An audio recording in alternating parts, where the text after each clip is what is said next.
رئيس أركان الجيش الوطني الشعبي اليوم بزيارة عمل وتفتيش إلى قيادة القوات البحرية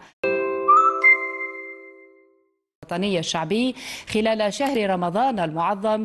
قام السيد الفريق أول السعيد شنقريحة رئيس أركان الجيش الوطني الشعبي اليوم بزيارة عمل وتفتيش إلى قيادة القوات البحرية، حيث التقى بإطاراتها ومستخدميها.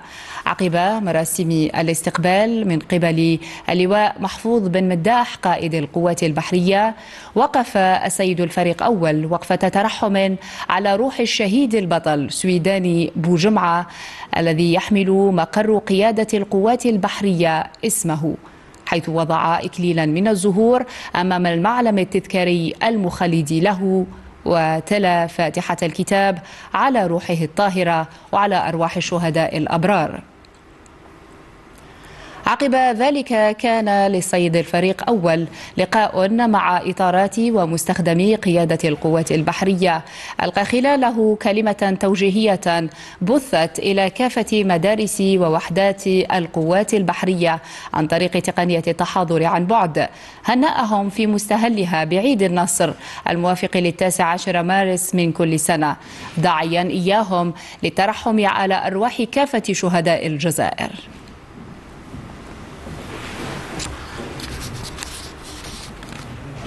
ولا يفوتني وبلادنا الغالية تحتفل اليوم بذكرى عيد النصر الموافق ل 19 مارس من كل سنة أن ننحني بخشوع وإجلال أمام أرواح شهدائنا الأبرار الذين تعاقبوا على الاستشهاد منذ أن وطأت أقدام المستعمر البغيض أرض الجزائر الطاهرة، وكذا شهداء الواجب الوطني الذين تصدوا للإرهاب بروح وطنية عالية وبشجاعة فائقة، وحافظوا بأرواحهم الشريفة على مكسب استقلال الجزائر وعلى طبيعها الجمهوري.